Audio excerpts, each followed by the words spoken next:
विद्यार्थी मित्रांनो, आपण आज या व्हिडिओमध्ये समसंख्या आणि विषम संख्यांचं वर्गीकरण कसं केलं जातं याविषयी माहिती घेऊ। समसंख्या आणि विषम संख्या, समसंख्या आणि विषम संख्या यांचं वर्गीकरण आपल्याला आज पाहायचं आहे। तर आपण सुरुवातीला समसंख्या म्हणजे काय ते पाहू। समजा तुमच्याकडे काही ठराविक पेन आहेत आणि हे पेन तुमच्या दोन मित्रांना समान पद्धतीने वाटायचे, सम पद्धतीने वाटायचे। म्हणजे पहिल्याला एक दिला तर दुसऱ्याला एक द्यायचा, पहिल्याला दोन दिले तर दुसऱ्याला दोन द्यायचे।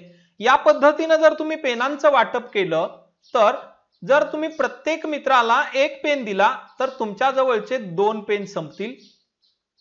जर तुम्ही प्रत्येक मित्राला दोन पेन दिले तर तुमच्या जवळचे चार पेन संपतील। तुम्ही प्रत्येक मित्राला तीन पेन दिले तर सहा पेन संपतील। प्रत्येकी चार दिले तर आठ पेन संपतील, पाच दिले तर 10 पेन संपतील। या पद्धतीने तुम्हाला या ठिकाणी संख्या मिळत जातील। 2, 4, 6, 8 आणि 10। याचा अर्थ तुम्ही प्रत्येकाला सारख्या पद्धतीने पेनांचं वाटप केलेलं आहे। तुमचे मित्र आहेत दोन, मग प्रत्येकी एक पेन दिला तर तुमच्या जवळचे दोन पेन संपतील। प्रत्येकाला दोन पेन दिले तर तुमच्या जवळचे चार पेन संपतील। प्रत्येकाला तीन पेन दिले तर सहा पेन संपतील। म्हणजे तुमच्या जवळ जे पेन संपणार आहे तुमच्या जवळचे, ही संख्या ही दोनच्या पटीमध्ये येणारी आहे। आणि मग या ज्या सर्व संख्या आहेत दोनच्या पटीमध्ये येणाऱ्या याच संख्यांना समसंख्या असं म्हणायचं। दोनच्या पाढ्यातील येणाऱ्या संख्या किंवा दोनच्या पटीत येणाऱ्या संख्यांना समसंख्या असं म्हणतात। मग आता पहा की 12, 20, 432, 6544 या संख्यांच्या एकक स्थानी इथं दोन आहेत। याला आपण 28 ही संख्या म्हणू पहा 20 ला। तर एकक स्थानी 8 आहेत, एकक स्थानी 2 आहेत, एकक स्थानी 4 आहेत। एकक स्थानी या वरच्या अंकातला एक अंक आलेला आहे। आपण यांना समसंख्या असं म्हटलोय। दोनच्या पटीत किंवा दोनच्या पाढ्यातील संख्यांना समसंख्या असं म्हणतात।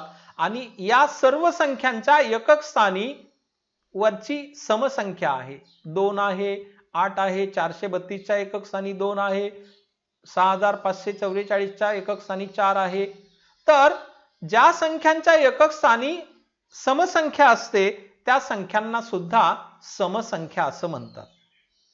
आता मग 160 या संख्येच्या एकक स्थानी 0 आहे। आपण 10 या संख्येला समसंख्या म्हटलो। 160 च्या एकक स्थानी 0 आहे, म्हणजे ही संख्या सम आहे का विषम आहे? तर ही संख्या सम आहे। मग इथं 0 तर दिसत नाही। मग 0 ही एक अशी मजेशीर संख्या आहे की बऱ्याच वेळा बरेच लोक म्हणतात की 0 ही समसंख्या का आहे।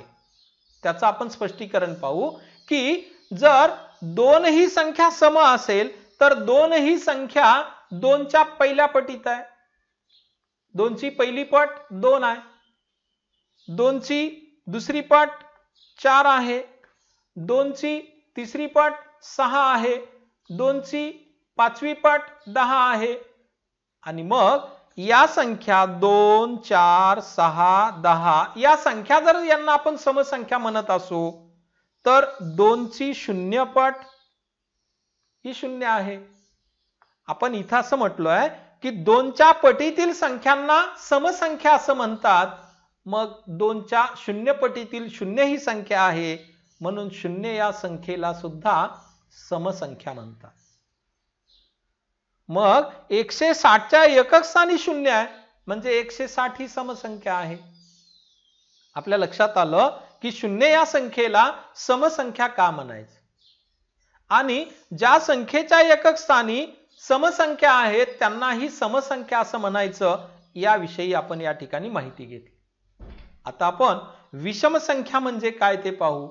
मग या सर्व संख्या सम आहेत, ज्या संख्या सम नाहीत त्यांना विषम संख्या म्हणायचं। ज्या संख्या सम नाहीत त्या संख्यांना विषम संख्या असं म्हणतात.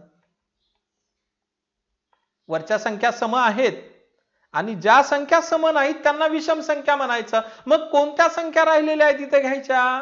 तर 1 आहे, 3 आहे, 5 आहे, 7 आहे, 9 आहे, 11 आहे.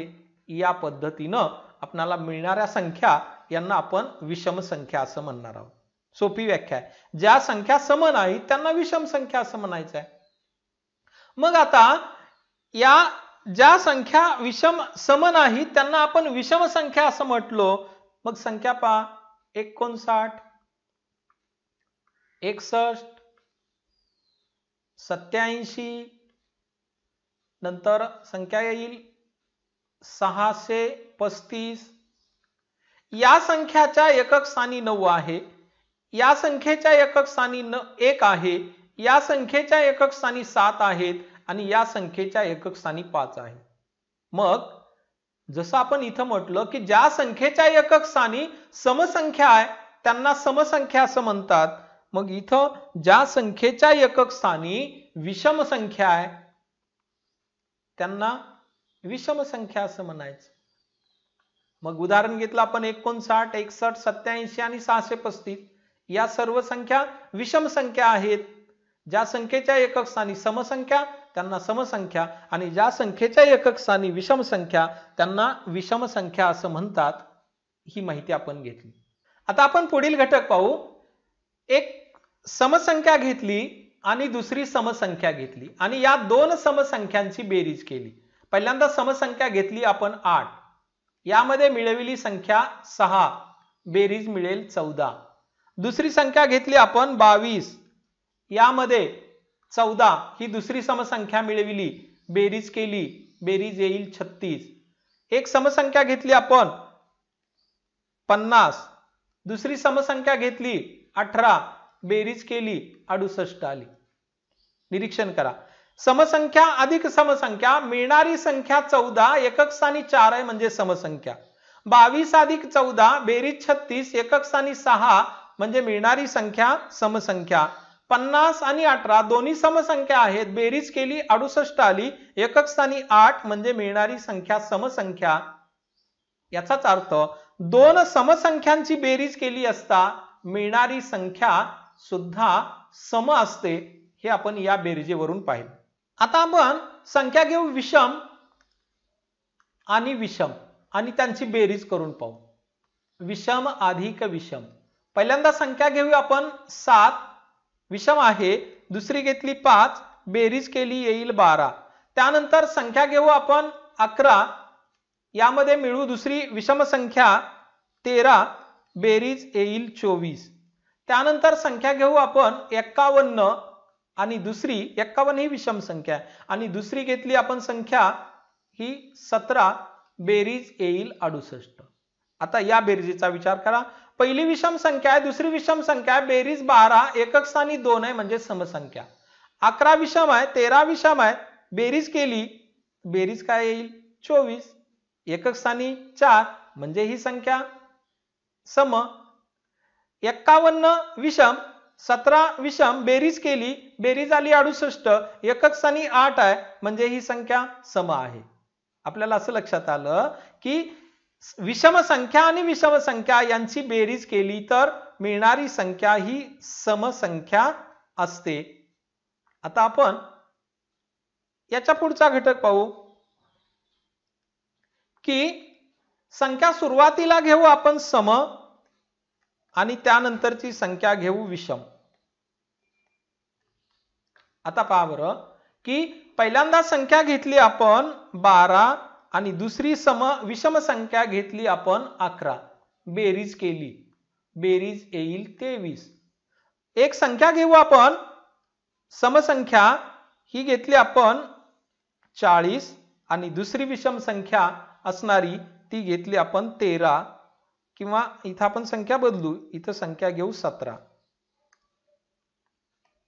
आणि मग बेरीज केली 57 आली. एक संख्या घेतली आपण 65, समसंख्या घ्यायची सुरुवातीला, तर सुरुवातीला घेतली आपण 62 आणि नंतर घेतली आपण 15, बेरीज केली 62 अधिक 15, तर बेरीज येईल 77. हे 2 5 7 1 6 7. आणखी एक संख्या घेऊ आपण. इथं संख्या घेतली आपण 110 आणि दुसरी संख्या घेतली 113, किंवा इथं संख्या आणखी बदलू आपण. 113 च्या ऐवजी 119 घेऊ आणि बेरीज केली तर ही बेरीज येईल 229. आता एक लक्षात घ्या, इथं सुरुवातीला आपण समसंख्या घेतली, त्यानंतर विषम संख्या घेतली, बेरीज केली 23 आली, एकक स्थानी 3 आहेत म्हणजे विषम संख्या. 40 सम आहे, 17 विषम आहे, बेरीज केली 57 आली, 57 विषम आहे. 62 सम, 15 विषम, बेरीज केली 77, विषम संख्या. 110 सम, 119 विषम, बेरीज केली 229, येणारी संख्या विषम. म्हणजे समसंख्या आणि विषम संख्या यांची बेरीज केली तर मिळणारी संख्या ही विषम संख्या मिळते. अशा रीतीनं आपण हा घटक अभ्यासला. याच्या उलट तुम्ही विषम संख्या आणि समसंख्या केली तरी येणारं उत्तर हे विषम संख्याच असणार आहे. तर आज आपण हा घटक समसंख्या विषम संख्या याविषयी माहिती घेतली.